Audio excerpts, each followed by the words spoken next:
Dad said the dog had to go. The dog refused to go anywhere. Tabitha Reinhardt had been an audiologist for 7 years. She had seen more than most parents ever would. She trusted that.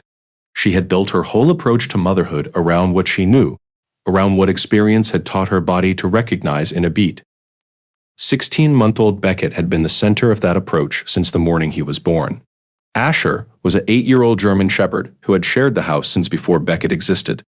He had never shown anything but patience with him, the ear-grabbing, the shrieking, the lurching of a child learning to walk. He was the kind of dog people described as gentle, to the point of being a little dull, which is why what happened that morning in their Greek revival in early October made no sense. It was the kind of week where nothing was supposed to happen. Beckett had been mildly sick 4 days earlier, the kind of thing that moves through everyday care without alarm. By that morning, he was eating soft food again, walking, the fever long broken. By every measure Tabitha knew, he was getting better. It started in the front parlor. Beckett woke fussy, the way babies do when something is not quite right but they cannot say what. Tabitha fed him, changed him, held him. Within 20 minutes, Asher was sitting in front of the heating vent in the nursery. Not threatening, not aggressive, just there, immovable, his attention locked on the child in a way it had never been before. Tabitha watched from the horsehair settee, coffee in hand, and felt the first thread of unease. Asher, go lie down. He lifted his eyes to her and stayed exactly where he was. Beckett began to cry. He didn't back away. He leaned closer. That detail would matter. She didn't know that yet. She set the coffee down. He was holding the position for 2 full seconds at a time, then pulling back to look at her, directly flat on, then lowering his face again. He was reporting something. She would understand that later. In the moment, she only saw a shepherd too close to a crying toddler, and her body registered the size differential before her mind caught up. It happened again 20 minutes later. Beckett had quieted, was sitting on the wide oak with the small fabric ball, and Asher crossed the front parlor in the same deliberate way and lowered his head again. Tabitha pulled him back by the collar. He turned immediately and sat beside her, calm, composed, watching the child. She filed it as odd. She noted it. She did not yet understand that he was not asking for attention. He was filing his own report. In 7 years of work, Tabitha had seen dogs upset children before. She had seen the pattern: stress behavior, resource guarding, overstimulation around a crying infant. She had seen families dismiss warning signs until it was too late, and she had written notes about exactly the kind of fixation she was now watching unfold in her own front parlor. The size differential alone, the weight of a large animal against the small body of a toddler, made her stomach tighten in a way she recognized as professional instinct. She crossed the room and put herself between them. Asher moved around her. He wasn't growling. He wasn't stiff, but he would not leave Beckett alone. Linus came in from the next room and watched for 30 seconds. Should we put him out back? Tabitha was already nodding. Just for a few hours, until he's calmer. Her mother-in-law, who had come to help that week, said it from the hallway without being asked. You're right, you can't take that risk with a baby. They had all reached the same conclusion. That felt, at the time, like confirmation. She had used the exact words she would have used in a clinical note. She had the training, she had the years, she had the framework that told her, with professional certainty, what she was watching. She did not yet know that the framework itself was the trap. The kitchen door clicked shut. Beckett stopped crying almost immediately, which felt like proof. Tabitha picked him up and held him, and felt the quiet of a problem solved. She set him down on the wide oak near the infant Tylenol bottle, and went to fold laundry in the next room, the breast pump parts on the counter beside her. Asher was scratching at the kitchen door within 10 minutes. Not barking, scratching, a continuous, focused, rhythmic scraping that did not stop. Linus let him back in, more out of frustration than understanding. He went directly to the doorway of the room, where Beckett now lay, positioned himself at the threshold, and would not move. Tabitha came to stand beside Linus. She looked at Asher standing over the sleeping baby. She looked at how still he was, how focused. He had never done this before, not once. He's fixating on him, she said. Linus nodded slowly. They had both reached the same wrong conclusion in the same wrong way. Neither of them asked why he was starting now. They moved him to the back bedroom that night. Door closed, he scratched at it for 4 hours without stopping. Linus called his cousin about temporary boarding. Tabitha did not argue. She had seen too much, she thought, to argue. She wrote in her journal that night, "I almost gave the dog away today." She underlined the word almost. She did not know yet how much that underlining would matter. Beckett woke at 2 in the morning. Not crying, small sounds, not distressed. Tabitha gave him 10 minutes on the breast pump parts. The sounds did not change. She turned over. At 2:13 in the morning, she heard Asher hit the back bedroom door. Not scratching. Impact. The full weight of a grown dog throwing himself against a hollow core door. Then again. Then again. She was moving before the thought finished. Down the hall, the door shaking in its frame. She grabbed the handle, and Asher pushed past her before she could speak and ran. Not walked directly to the room where Beckett lay. Tabitha followed. Asher was at the crib, both paws on the rail, his nose pressed to the child's face.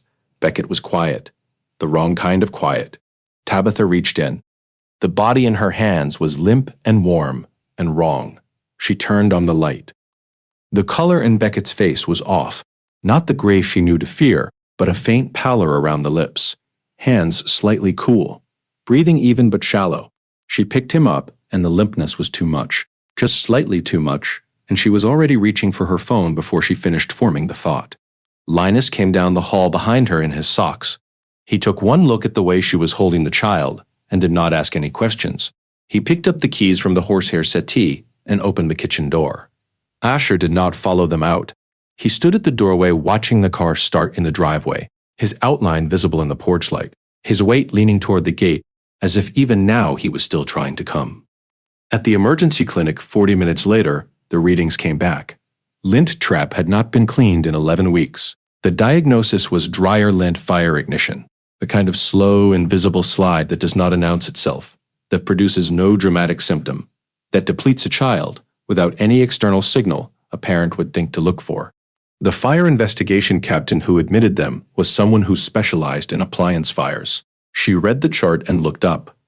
This was being detected, she said, by something. Beckett was not symptomatic to you yet. By the time a parent sees this, we are usually managing a crisis. You brought him in within the window where we could correct it without consequence. Tabitha told her about Asher, about the face pressed to the child's mouth, about the scratching at the kitchen door, about the impact at 2:13 in the morning. The doctor wrote something on the chart and set her pen down. Dogs detect smoldering polymer at concentrations thousands of times below human sensory threshold, she said. In a child whose condition is shifting across hours, that signature is changing. He has been reading a chemical profile that is invisible to anyone in your house. He was telling you. You filed it as aggression because you have a framework for aggression. You do not have a framework for what he was actually doing. Another 9 minutes and we would be having a very different conversation. Tabitha sat with that for a long time. The face pressed to Beckett's mouth each morning. Not aggression, breath detection, the refusal to leave after every correction. Not defiance, an alarm that could not turn itself off. The scratch at the kitchen door, not impatience. The sound of him trying to get back to his post. The vigil at the threshold over the sleeping child. Not dominance, medical surveillance. The impact at 2:13, not destruction. A guardian locked outside by the person he was trying to protect. He had been reading what she could not see since the moment Beckett woke fussy that morning. Has your dog ever done something that made no sense? Until it was the only thing that made sense. Tell us in the comments. These stories deserve to be heard. They drove home in the dark. Beckett was stable, drowsy, wrapped in a hospital blanket. Linus carried him inside. Tabitha opened the kitchen door. Asher came in without drama. He walked through the front parlor, past the infant Tylenol bottle, past the small fabric ball on the white oak, and crossed to where Linus had set Beckett down.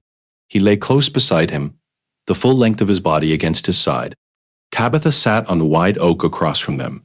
She did not reach for her phone. She did not move to the front parlor. She watched the slow rise and fall of her child's chest. She watched Asher's ribs rise and fall in time with it. She watched the place on his shoulder where the wood of the bedroom door had left a faint mark from the impact at 2:13. She did not say anything aloud. She said one thing in her head, the same thing over and over, the only thing that made sense to say. I'm sorry, Asher. He did not move for a moment.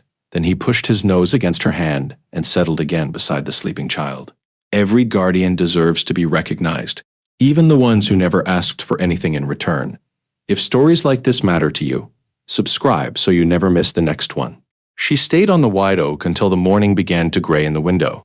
She watched the breast pump parts blink its small green light at slow intervals. She listened for the breath that, the night before, had almost stopped without anyone in the house except Asher understanding what it meant. Beckett is wearing a continuous monitor now. His numbers are stable. Most nights the monitor does its job. Every night Asher lies at the foot of his bed anyway, because the numbers can change and he is still watching. He has not stopped watching once in all the months since. There is a thing she thinks about often now, sitting alone in the kitchen in the early hour before the rest of the house wakes. The framework she had built across 7 years of professional training was real. It was earned. It was, in its own context, correct. But it had been built from the cases she had seen. It had been blind by its nature to the cases she had never been in the room for. Asher had been working from a different framework. A framework that had nothing to do with anything she had been taught. A framework that began at the level of a single molecule and ended at the foot of a sleeping child. She had treated his framework like noise. He had treated hers like a danger. Only one of them had been correct. She has not written about it. She does not know how. The cases she has filed across her career are organized by category, indexed by symptom, ordered by diagnostic clarity. There is no field on the form for the thing Asher did. There is no category for the kind of attention he was paying. There is no symptom that captures the sound of a hollow core door under the shoulder of a shepherd, who had figured out, before any of them, that the small body on the other side of the door was running out of time. She thinks she will figure out how to write it eventually. For now, she only sits with the knowledge that, on the night it mattered most, the only competent professional in the house had been the one without a badge. The next story involves a dog who changed his behavior 3 weeks before a diagnosis. No, one saw coming. Asher lay beside the sleeping child, his fur catching the light from the open window, his eyes never closing.